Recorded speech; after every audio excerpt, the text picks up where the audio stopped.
Vamos a platicar, sí, con Yasmith de la Torre Méndez. Le agradezco mucho que nos acompañe en Cara a Cara. Buenos días, visitadora. Buenos días, muchas gracias por este espacio, Jonathan. Bueno, gracias. A ver, quería dar un poco de contexto sobre el tema. En esta semana se confirmaron ya 14 defunciones de adultos mayores en el hogar de ancianos San José. Entre ellos estaba una religiosa. Lo que tenemos como información ahorita es que hay alrededor de, si no me equivoco, 627,000 adultos mayores en el estado y también hay alrededor de, si no me equivoco, 600 asilos o albergues en el estado. ¿O qué información tiene sobre el censo de la cantidad de asilos que hay, visitadora? Mira, Jonathan, en noviembre del 2020, la Comisión Estatal de Derechos Humanos hizo un censo telefónico con base en el padrón que nos presentó la Secretaría de Salud y pudimos detectar que existen 171 asilos en el estado. Esa es la cantidad que tenemos y reportamos que cuentan con 2.029 camas, de las cuales 1.420 están ocupadas en esa fecha.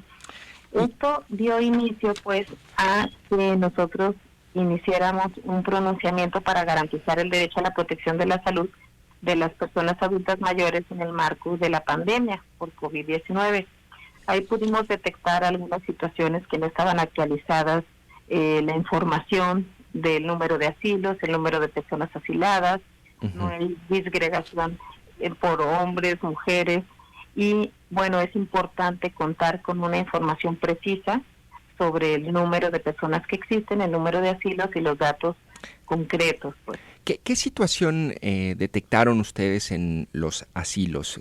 ¿Qué anomalías en este contexto de la pandemia y cuáles son las principales deficiencias que ustedes ubicaron?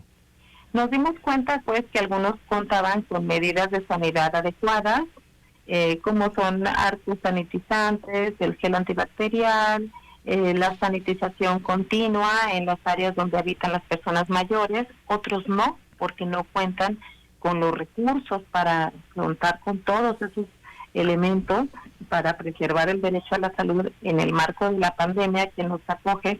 Y bueno, desgraciadamente pues sucedió el fallecimiento de esas 14 personas en el asilo San José, que la Comisión de Derechos Humanos tuvo conocimiento a través de medios de comunicación, por lo que de inmediato se inició el acta de investigación número 5 del 2021, dentro de la cual se emitieron medidas cautelares dirigidas a 3 autoridades: al secretario del Sistema de Asistencia Social, al director general del DIF Jalisco y a la Comisión para la Protección contra Riesgos Sanitarios de Jalisco, o sea, la COPRISJAL.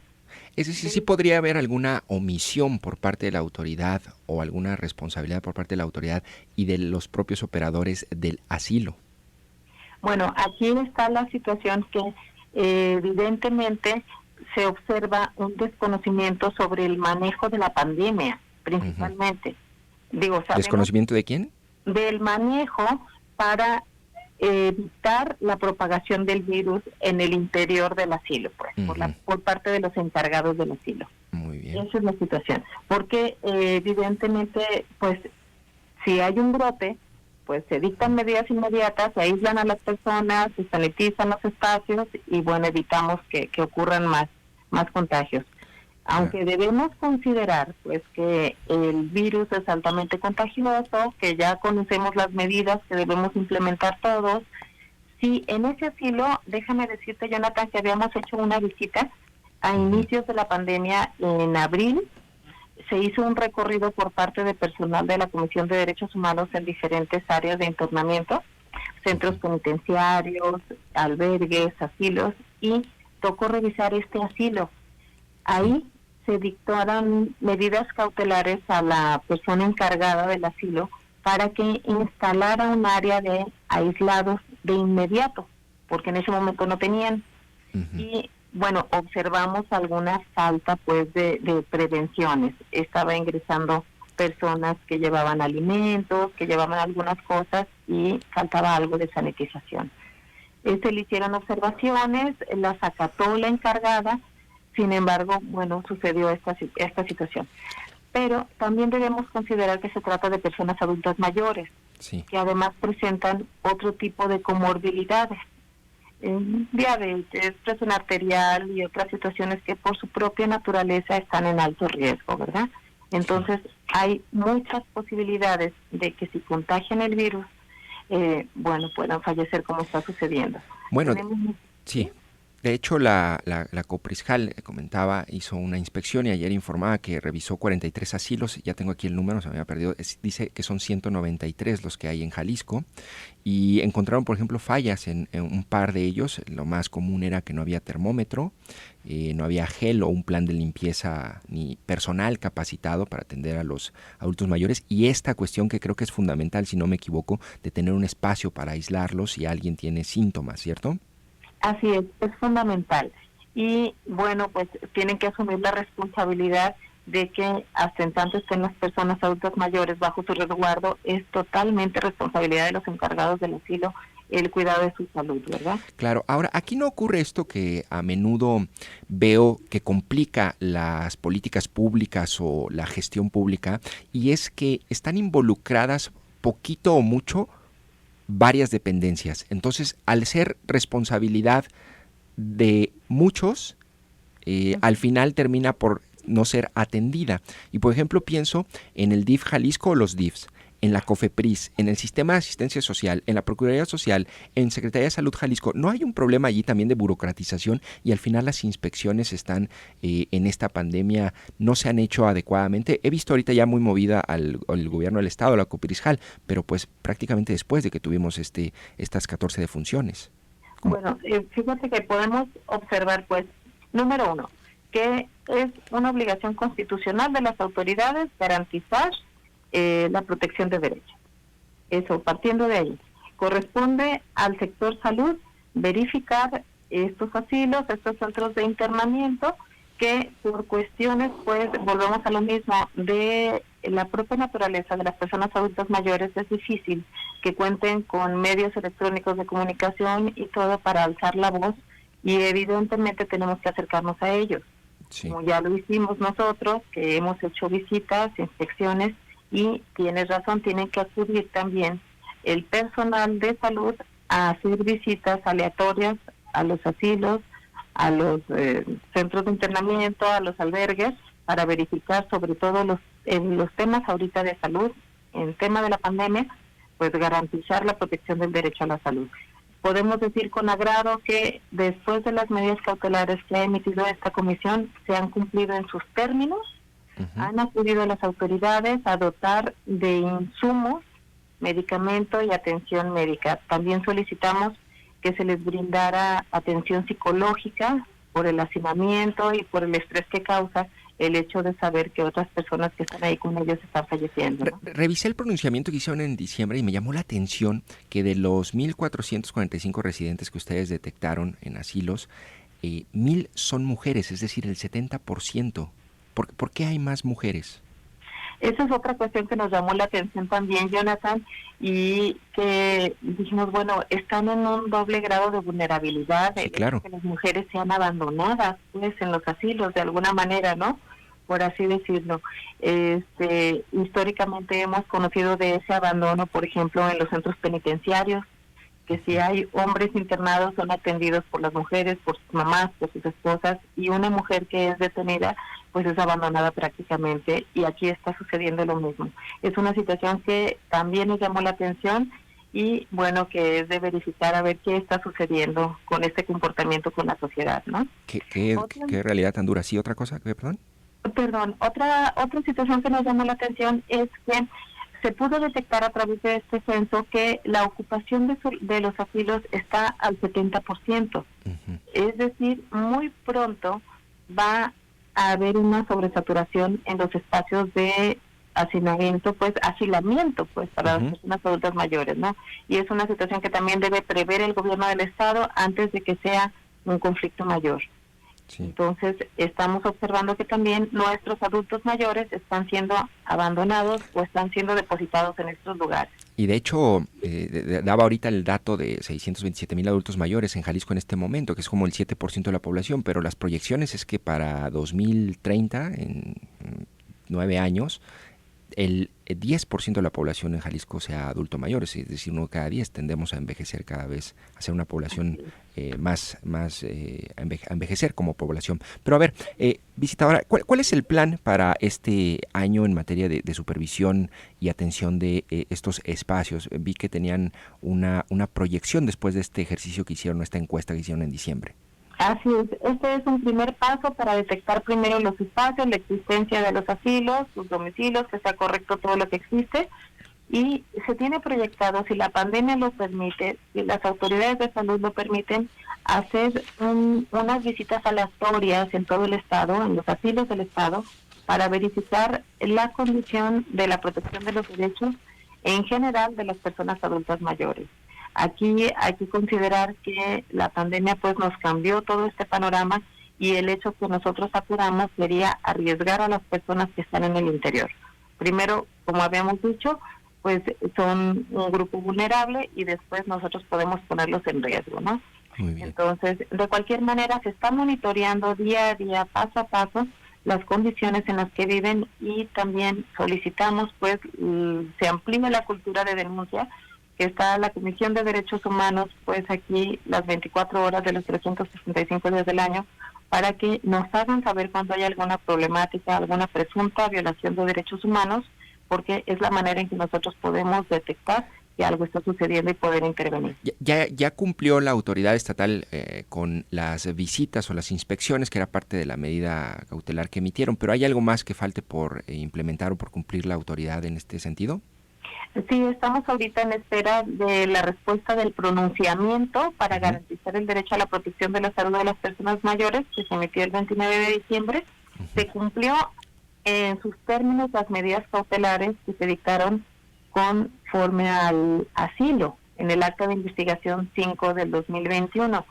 Pero nos falta la respuesta por parte del secretario de Salud respecto al pronunciamiento, aunque hemos observado que de manera tácita se ha dado cumplimiento puntualmente a cada uno de los aspectos que ahí se hace referencia. Claro, porque bueno, comentaba yo, en países como Italia, como España, al comienzo de la pandemia, el brote más agresivo y que cobró muchas vidas fue justamente en estos espacios. Así es. Y justamente por la relajación en las supervisiones y la falta de protocolos que ya vimos, entre ellos pues los que tenemos nosotros, como tomar la temperatura, gel antibacterial, pero también garantizar o tener espacios en la medida de lo posible para aislar a quienes tengan síntomas. Le agradezco mucho, maestra Yasmith de la Torre, de la primera visitaduría de la Comisión Estatal de Derechos Humanos Jalisco. Muchas gracias a ti, Jonathan. Estamos aquí a tus órdenes. Gracias por el espacio y muy buen día. Muchas gracias. Cara a cara, la entrevista.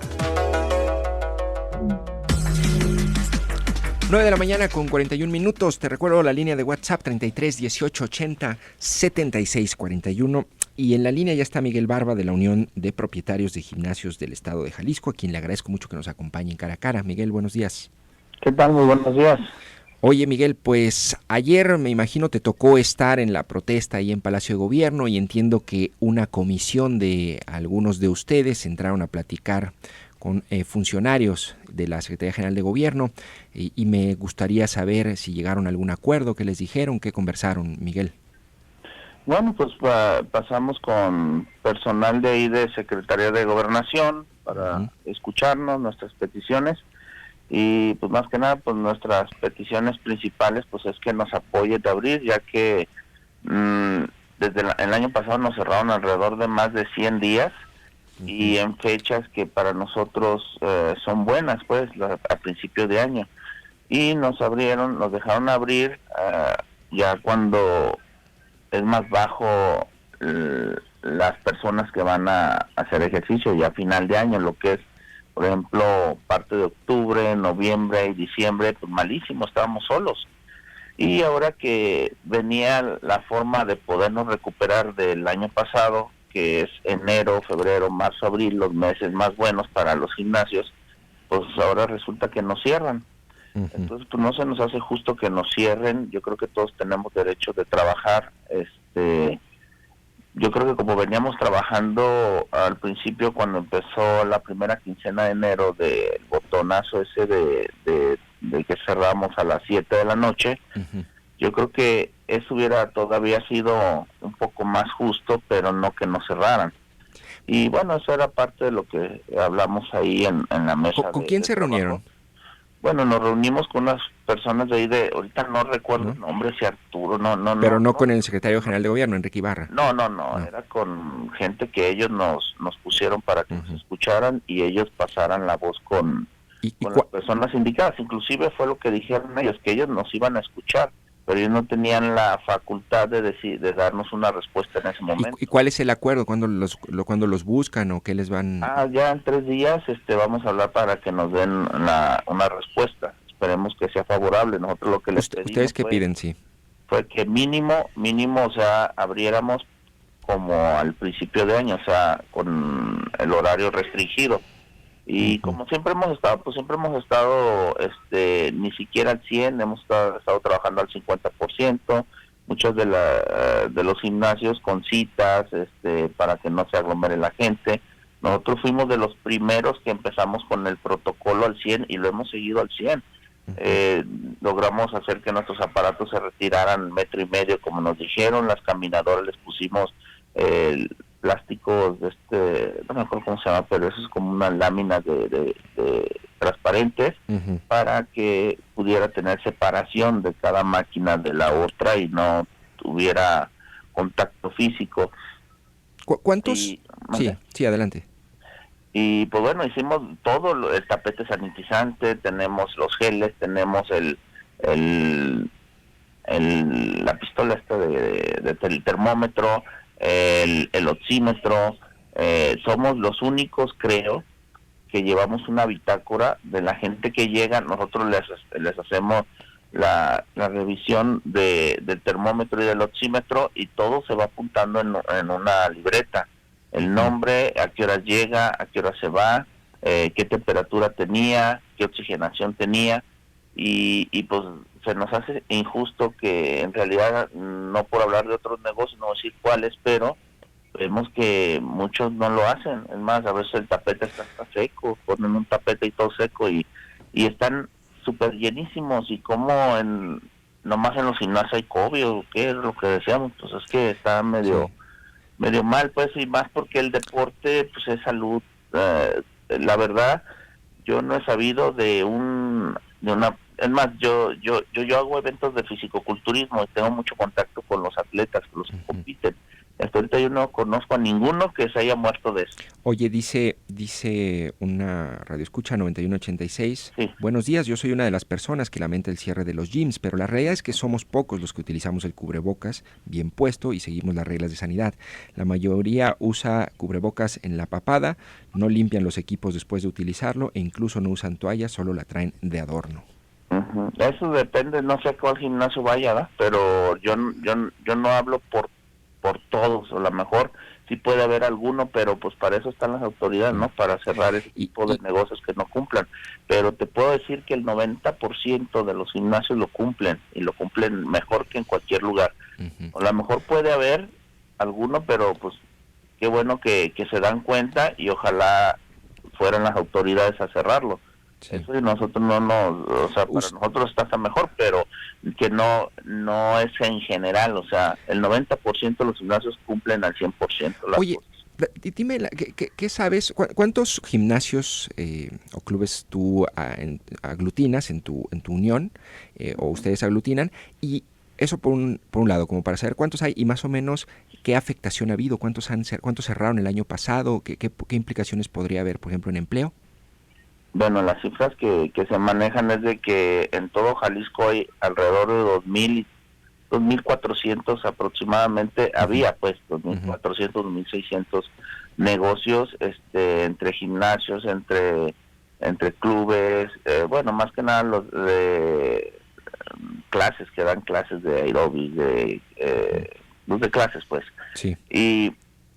Y pues sí que se está manejando ayer el presidente, porque yo no soy el presidente, sí, eres el vicepresidente, soy de la mesa directiva, estaba hablando de las cifras y estaba diciendo que el 26% de los gimnasios cerraron en la primer cierre y que si sigue igual, pues van a cerrar otro 20 y tantos %. Entonces ya estamos hablando que quedaríamos como el 60% de los gimnasios que había o centros deportivos de ese tipo.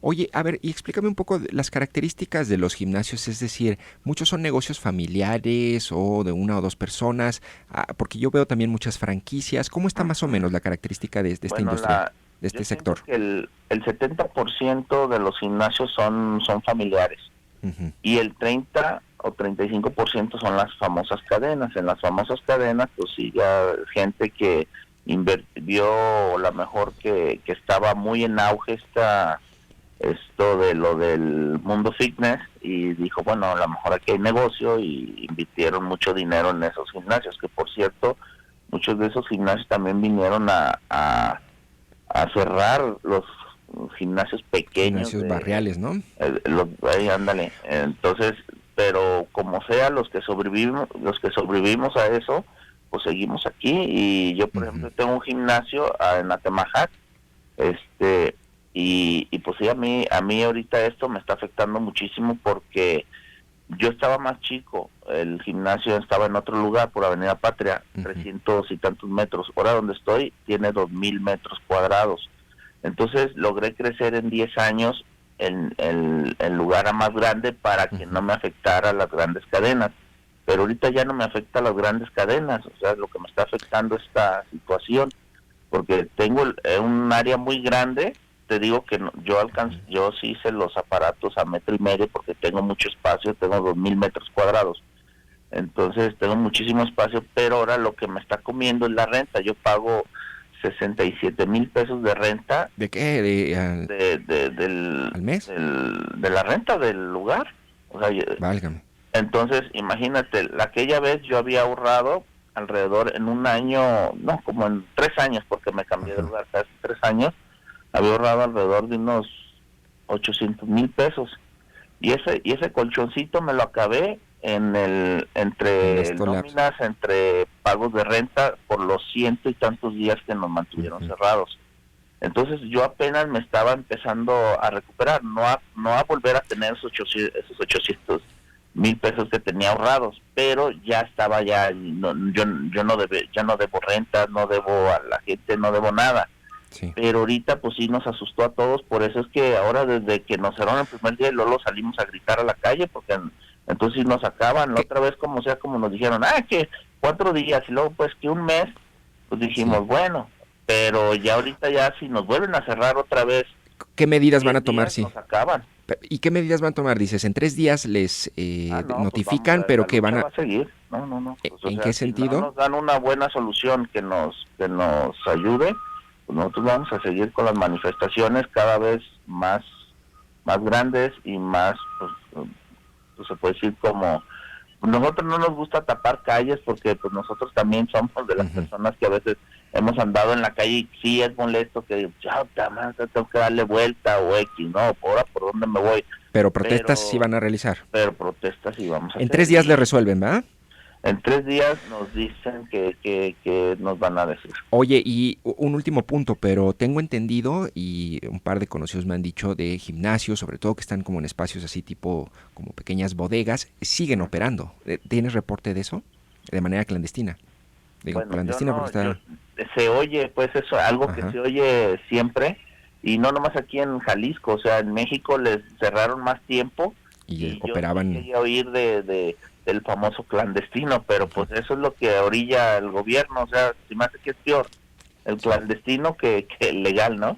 Bueno, entonces puede que lo haya, a mí no me consta, es cosas que se oyen, pero pues como dicen, si el río suena. Pues bueno, te agradezco mucho, Miguel Barba, de la Unión de Propietarios de Gimnasios del Estado de Jalisco. Quedaremos pendientes de la respuesta del gobierno del Estado y pues ahí están sus argumentos, los planteamientos de ustedes. Una buena respuesta. Muchas gracias por habernos acompañado. Hasta luego.